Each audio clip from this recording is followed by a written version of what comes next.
Hi, everyone. Judge Andrew Napolitano here for Judging Freedom. Today is Thursday, July 10th, 2025. Professor John Mearsheimer joins us now. Professor Mearsheimer, always a pleasure.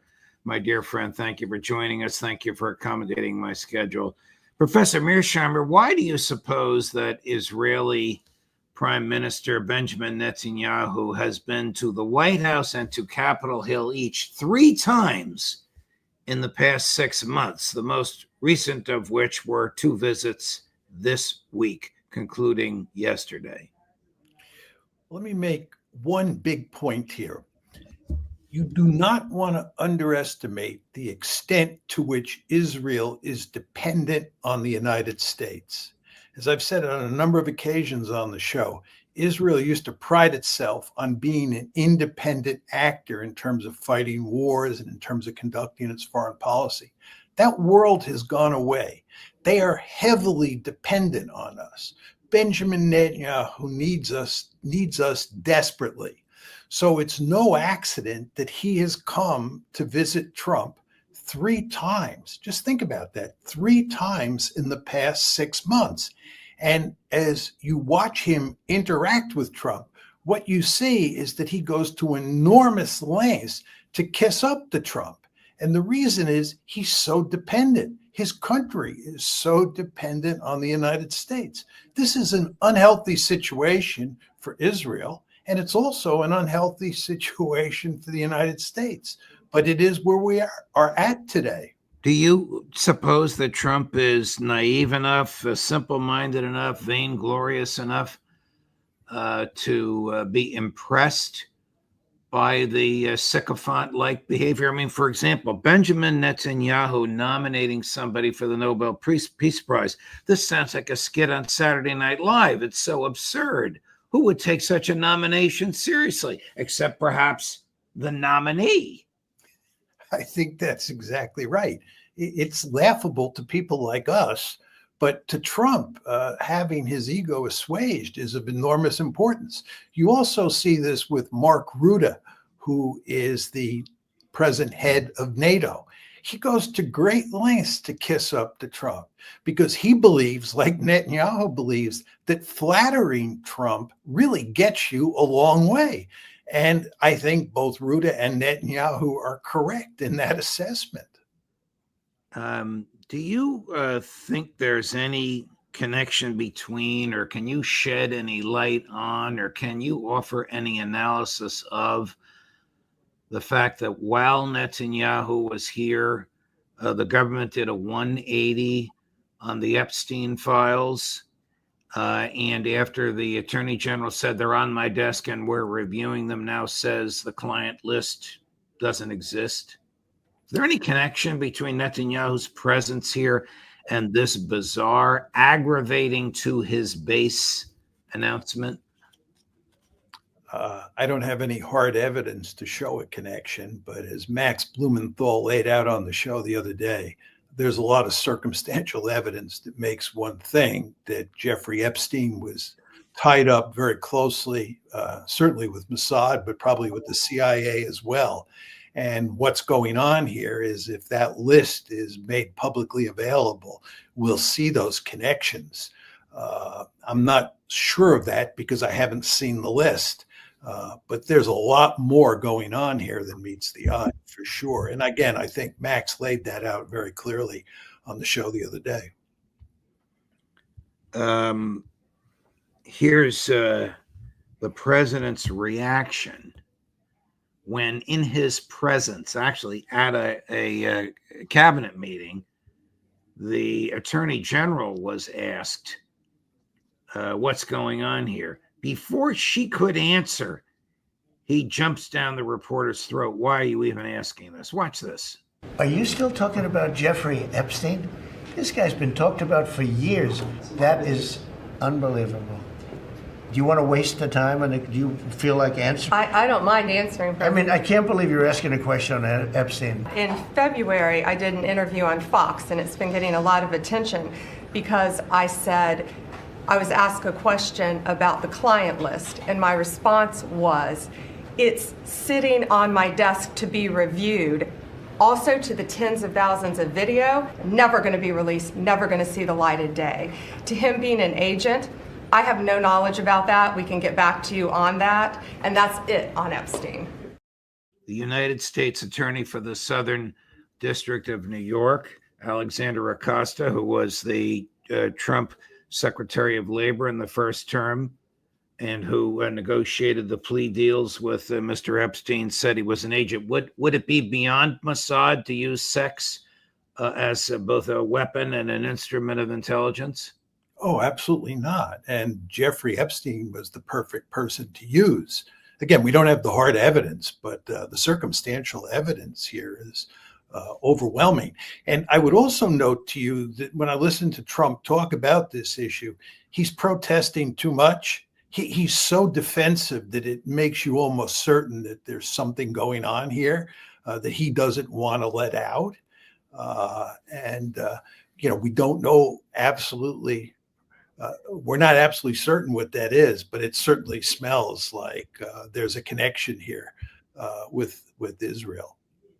Will Israel ever be at peace with its neighbors without them being reduced to impotence? No. If they're reduced to impotence, you will have peace. I mean, and that is Israel's ultimate goal here. It's to basically cleanse Greater Israel of the Palestinians, create what's effectively an all-Jewish state, and then turn Iran into Syria and basically create this situation where there is no country in the region that can challenge Israel in any meaningful way. And of course, at the same time, they will go to great lengths to remain joined at the hip with the United States. That's what they're trying to do. Now, whether you think they can achieve that is another matter. Well, that is effectively unachievable, isn't it? Are they going to reduce Iran to impotence? Are they going to reduce Egypt to impotence? Are they going to reduce Turkey to impotence? And what are they going to do? Destroy the sovereignty of the countries around them for 1,000 miles? Well, they'll try for sure. There's no question about that. I do not think they will succeed for 1 second. As we just saw in Iran, their efforts to turn Iran into Syria failed. And if anything, it reinforced the strength of the regime in Iran. And before I came on the show today, I was reading where Israeli intelligence says that they believe that Iran has nuclear material, that not all the nuclear material was destroyed in the various attacks during the 12-day war. Well, so all of this tells you that offensive failed. We read the same article at the same time because this just came out about 90 minutes ago, and I was going to ask you about it. Does this resolve? I guess Trump would get defensive on this if asked in public and on camera. Does this resolve the totally obliterated argument that he and Pete Hegseth hung on to, that in fact there was no obliteration, no total obliteration, as they insisted for weeks? Well, one would think in Donald Trump's case that for something to be finalized, he would have to get the okay from Israel, from Israeli intelligence. And now that Israeli intelligence has said that some of that enriched uranium has survived, he would acknowledge that and admit he was wrong. But if it was just Americans like you and me and others making the argument, he wouldn't accept that. He prefers to rely on Israeli intelligence. Do you think that in those private meetings with Netanyahu, and by my count, there were 3 of them, well, one of which was partially public, where he ostentatiously handed what purported to be a copy of the letter of nomination for the Nobel Peace Prize, that Mossad agents or officials were present? Or do we not need Mossad agents? And I'll use Max Blumenthal's phrase, because the Mossad stenographer seated 3 seats over from Trump is always there. He has another job. It's called the Director of Central Intelligence. I agree with Max. The Director of Central Intelligence is in Israel's pocket. And there's no need for Mossad agents to be there. Furthermore, Benjamin Netanyahu was there, and he's more than enough to deal with this issue. I don't know if you know or know of this professor, Paolo Nogueira, an economist and the former head of the International Monetary Fund. This professor made a very, very important comment recently. Chris, cut number 6. Iran is not only a very important country by itself in all respects, but it is a link between Russia and India. It is the link, possible link between Middle East oil and China, bypassing the Strait of Hormuz. So Iran is strategically very important. And that perhaps is in the minds of Americans and Israelis when they are permanently hostile to Iran. Now, Iran should have had an atomic bomb a long time ago, in my opinion. Because this is deterrence acting, you know. Iran failed to do that, tried to cooperate, and now it has learned a lesson, I presume, and will go for a full-scale nuclear program, in my opinion. Let's see. Does this make sense to you, Professor Mearsheimer? Well, I've long argued that Iran should have gotten nuclear weapons, and they were foolish not to. Whether they will is another matter. I'm not sure on that count what's going to happen moving forward. There are all sorts of factors at play here that point in either direction, so one doesn't know for sure. But the incentives for them to get nuclear weapons are certainly great at this point in time. With regard to Iran and its strategic importance, the gentleman is exactly right. Iran is a country of great strategic importance. It matters a lot to China. It matters a lot to India. I would note that Iran, over the past few decades, and I'm choosing my words carefully here, decades, has gone to great lengths to improve relations with the United States. It's very important to understand that Iran does not want to have bad relations with the United States. And the United States has actually made some moves to improve relations with Iran. You saw this during the Clinton administration. But guess what happened in those cases? What happened is the lobby moved in, at the behest of Israel, of course, and said that is unacceptable. And the principal reason that the United States has such terrible relations with Iran today is not because Iran and the United States don't have a vested interest in some sort of rapprochement, because they do. We have terrible relations with Iran in large part because of Israel. Israel basically dictates our strategy on Iran. And Israel will never be at peace until Iran is reduced to Libya or Syria. I think that's correct. But I would just say this, after this recent 12-day war, I don't think the Israelis are too enthusiastic about picking another fight with the Iranians, nor do I think the Americans are very enthusiastic. Yeah. The Iranians did an enormous amount of damage to Israel. Israel's never Is there any question in your mind but that it was Netanyahu, the Netanyahu regime? I don't know if it was him personally, the Netanyahu government that importuned the White House for a ceasefire? It was not the Iranians? Oh, it's definitely not the Iranians. It was mainly the Israelis, but it was also the fact that Trump discovered that the Iranians were moving to mine the Straits of Hormuz. And this really spooked the Trump administration. So if you think about Iran moving forward and you think about Iran's deterrent capability, let's leave aside nuclear weapons. There's sort of two key elements in Iran's deterrent strategy. One are the ballistic missiles, which they have many of and which can get through Israel's defenses in large numbers. The second element of their deterrent strategy is shutting down the Straits of Hormuz. And as I said, and there's lots of evidence to support this, once the Trump administration saw the Iranians moving in that direction, they decided it's time to shut this one down. So I think that both the Americans and the Israelis will be reluctant to start another war with Iran anytime soon. Even though the Israelis surely want to do that. I was surprised that Israel Katz, who's the defense minister of Iran, has been threatening a resumption of hostilities. I mean, according to Larry Johnson and Scott Ritter, 1/3 of Israel has been severely damaged, 1/3 of the country, by the Iranian retaliation. Why would this Minister Katz be making such a threat? Well, the truth is that the Israeli leaders are not what one would call strategic geniuses. And they've gotten themselves into a whole heck of a lot of trouble.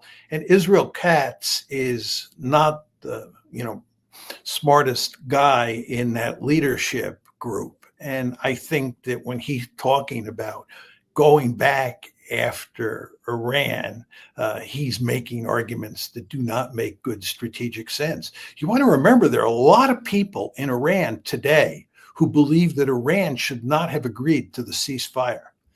They believe that Iran was in the driver's seat, that as the war prolonged, as the war went on, right, as it turned into a war of attrition, the Iranians were in a better situation than the Israelis were. And of course, this is the other half of the story, that it was the Israelis who went to the Americans and said, it's time to shut this war down. The Israelis understood that they would not prevail in a war of attrition. The Iranians had too many missiles. Those missiles were getting through. Israel is the size of a postage stamp, and it's very easy for a country like Iran, building on what you just said about Scott Ritter's and Larry Johnson's comments, to do enormous amounts of damage to that small country. So I don't understand why people are talking about starting the war back up again in Israel. Here's something else that Israel Katz said. Chris, you have these full screens. Defense Minister said from Haaretz, Defense Minister says Israel plans to concentrate all Gaza's population in humanitarian zone built on Rafah's ruins. Times of Israel. Plan said to outline humanitarian transit camps to house Gazans before possible relocation. So after he retired from the IDF, one of their commanding generals referred to the Gaza Strip as an open-air concentration camp. Now Israel Katz is planning a formal, not open-air concentration camp.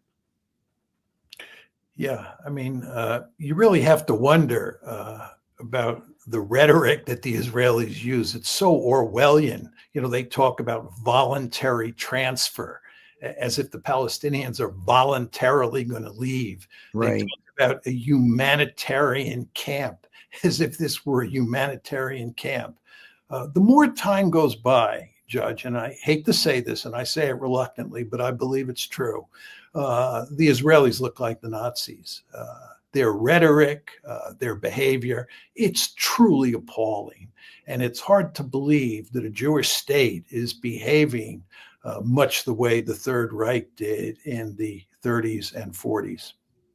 Switching gears to Ukraine, Professor, and we have a clip that I'll show you, which is laughable but true. But before I show you the clip, how do you explain the on again, off again, on again Trump delivery of arms to Ukraine?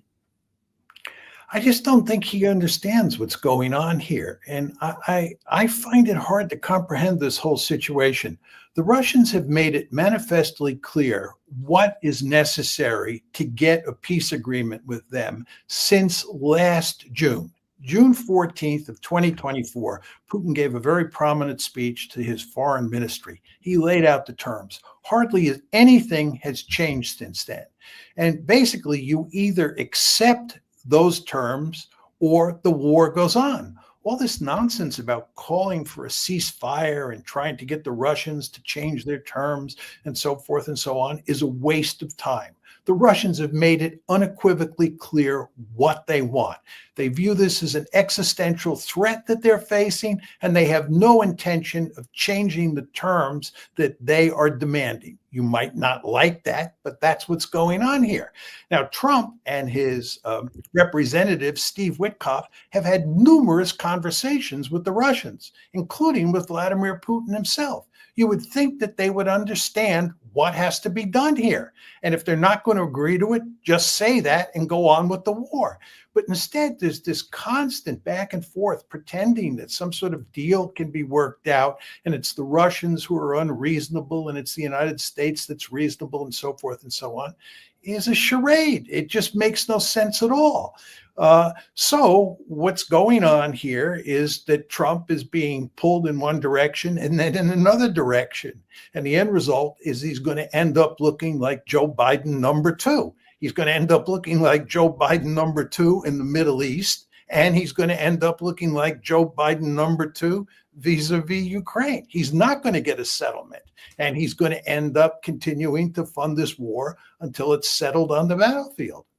I'm going to show you a montage of clips of questions put to Trump about this on again, off again thing. But before I do, I want to tell you and the listeners that we are conducting a poll of the chat room, those who chat in. And the question is the war in Ukraine Trump's war or Biden's war? And people can vote. Trump's or Biden's. Will have the result of that poll at the end of the show. Watch this, Professor. Chris, cut number 11. Are you planning to send more weapons to Ukraine? We're going to send some more weapons. We have to. They have to be able to defend themselves. They're getting hit very hard now. They're getting hit very hard. We're going to have to send more weapons. Yeah, defensive weapons, primarily. Mr. President, you have sent more weapons to Ukraine, as you said last night. Last week, the Pentagon paused some shipments of weapons to Ukraine. Did you approve of that pause? We want to put defensive weapons because Putin is not. He's not treating human beings right. He's killing too many people. So we're sending some defensive weapons to Ukraine, and I've approved that. So who ordered the pause last week? I don't know. Why don't you tell me? Sir, yesterday you said that you were not sure who ordered the munitions halted to Ukraine. Have you since been able to figure that out? Well, I haven't thought about it because we're looking at Ukraine right now and munitions, but I have not gone into it. What does it say that such a big decision could be made inside your government without you knowing? I would know. If a decision was made, I will know. I'll be the first to know. In fact, most likely I'd give the order, but I haven't done that yet. Well, this is just inexplicable. I haven't thought about it. I don't know. You tell me. Hard to believe. I mean, this is the gang that can't shoot straight. I mean, what else can you say? Trump has basically failed to deal with the Ukraine problem, and he's failed to improve relations with Russia as he promised he was going to do. It looked like he was off to an auspicious start at the beginning of his term, but everything has kind of gone to hell in a handbasket, and we're in this real mess now. And what's staring him in the face, and you don't want to underestimate this, is defeat in Ukraine. Right? The Russians are slowly but steadily rolling back the Ukrainians, and the Ukrainians are in real trouble. All of these attacks that Trump is talking about, where Ukraine is really getting pounded, are having an effect. And I believe at some point the Ukrainians are going to collapse and the Russians are going to win an ugly victory. And this is going to be done on Trump's watch. And he knows that. He's not so foolish as to fail to understand that what happened in Afghanistan with Joe Biden, where that defeat was dumped in his lap, is going to happen in all likelihood with regard to Ukraine. He's going to be seen as the president who lost Ukraine, and he has nobody to blame for himself but himself for the mess he's in. Have the neocons in his inner circle triumphed? I think they basically have. I think that if you look at the line of argument that he was making in the run-up to the campaign, or run-up to him taking over in the White House, and the arguments that he was making about Ukraine shortly after he moved into the White House, and then you look at where he's at today, it's quite clear that the restrainers, the people who are interested in cutting a deal with Russia and putting an end to the Ukraine war, have lost, and the neoconservatives have basically won. Will the neocons settle for anything less in Ukraine other than a complete, this is absurd, but will they settle for anything less other than a complete Russian withdrawal? Or is this thing just going to go on and on and on until the last Ukrainian soldier is dead? Well, I think you're going to get a frozen conflict here. I don't think the Russians are going to try to conquer Western Ukraine. I think you're going to be left with a dysfunctional rump state in the form of Ukraine, and the Russians are going to end up cleaving off a big chunk of Ukrainian territory and making it part of Russia. I think that's what's going to happen. But once you have this frozen conflict, you're going to have poisonous relations between the Russians on one side, the Europeans, the Americans, and the Ukrainians on the other side.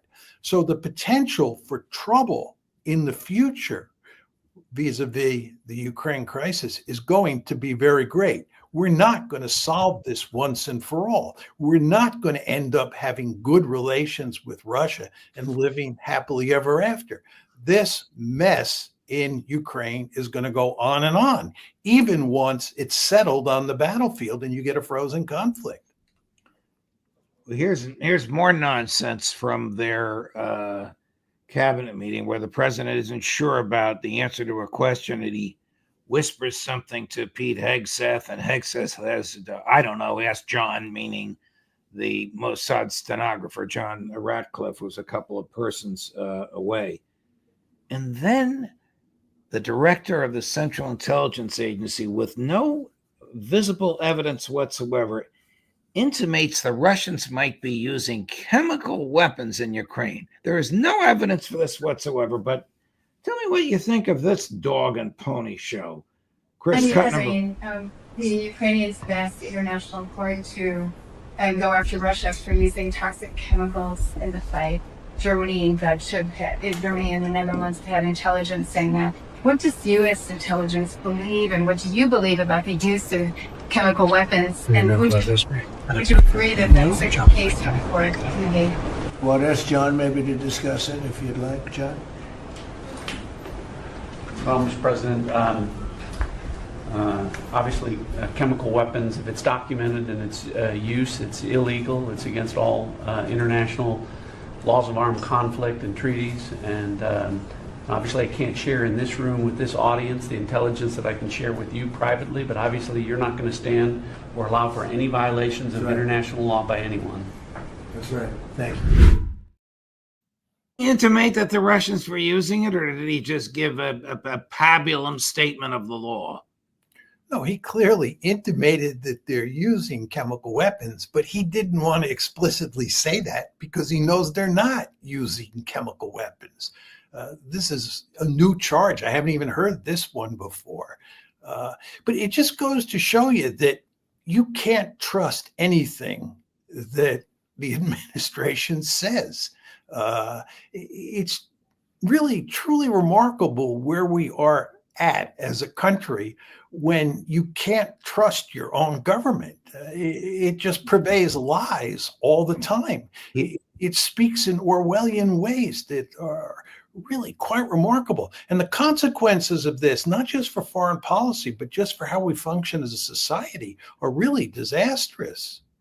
There is a photo of another angle of that cabinet meeting of a person who was there who was not permitted to say anything. And the last thing she said under oath was credible. There's a Tulsi Gabbard sighting. That's the full cabinet. She didn't say a peep in the two words, but the last thing she said publicly was on March 25th, 2025 under oath, where she testified that the Iranians were not working on that it was the consensus of American intelligence that Iranians were not working on a nuclear weapon, statements that were without evidence contradicted by the president, who said, I don't care what she says. Well, she's been truly marginalized. And also, much to my disappointment, she's basically adhered to the party line. She's sort of fallen in line here and does what's necessary to placate Trump because she doesn't want to get fired. Right. Before we go, Professor, the results of that poll, is the war in Ukraine now Trump's or Biden's? Biden, 11%. Trump's, 88%.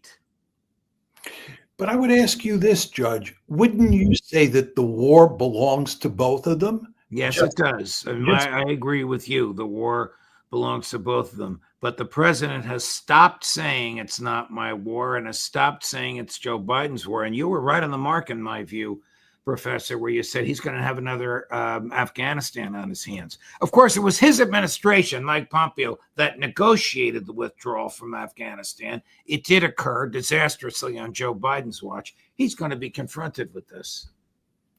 Yeah. Well, in Trump's defense, there's no question that when he walked into the White House, he inherited a series of really difficult foreign policy problems.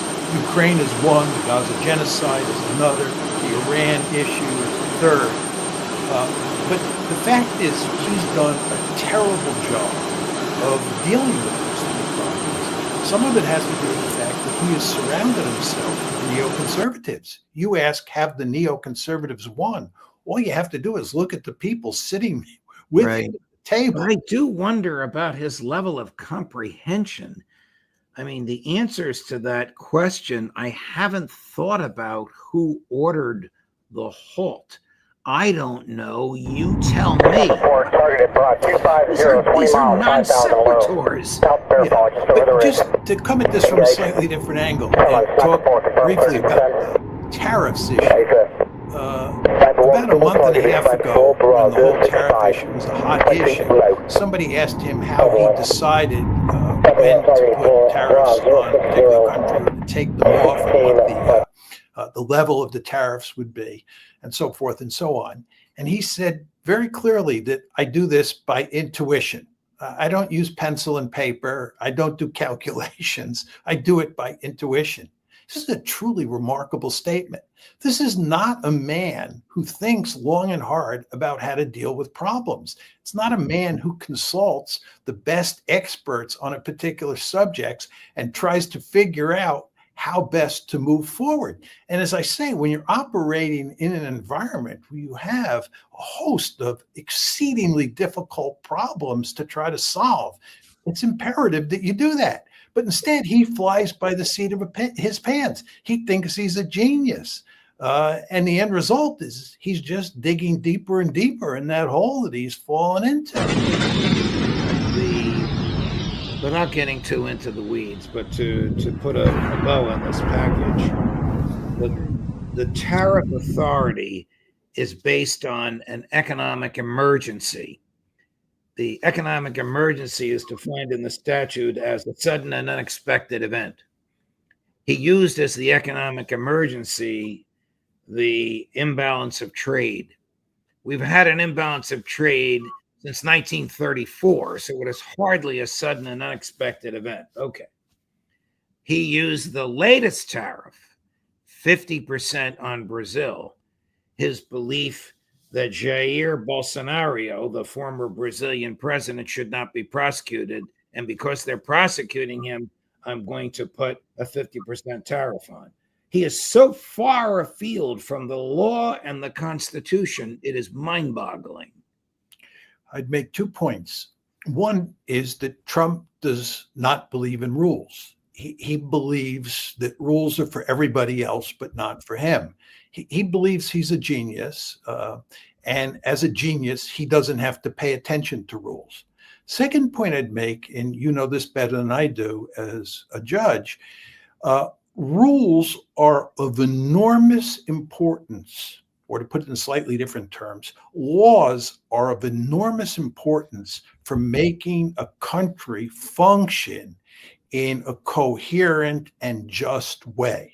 It's the reason we have laws. It's why we talk about the rule of law. But what we have here is a lawless president. And this is terrible for the country at large. Forget the foreign policy issue per se, forget the tariffs per se. This is just terrible what's going on, where we have this character in the White House who just thinks he can lie, who thinks he can just pay no attention to the law, who thinks he can invent facts, and so forth and so on. And we are paying a serious price for this. As if to make matters worse for him, in the past 15 minutes, the United States Court of Appeals for the Second Circuit upheld a jury's verdict of $5 million against him for defamation, I believe, with prejudgment interest and penalties. it comes to 11 million. That's a drop in the bucket for him, but the jury upheld it. Oh, well, life goes on. Professor Mearsheimer, it's a delight to speak with you. Thank you for all this. Thank you for letting me go all over the place, from Israel to Iran, to Ukraine, to tariffs, to Brazil. But thank you very much. Always a pleasure. Likewise, Judge. We'll see you again next week. All the best, Professor. Thank you. All the best to you. Thank you. Coming up tomorrow, Friday, we're talking about Brazil, live from Brazil, who monitored every minute of the BRICS meeting there, including all the insults that were deflected, that were hurled at them from Washington. Pepe Escobar, 3:30 in the afternoon. At 4 o'clock, end of the day, end of the week, Larry Johnson, Ray McGovern, Ray in Berlin, the Intelligence Community Roundtable. Judge Napolitano for Judging Freedom.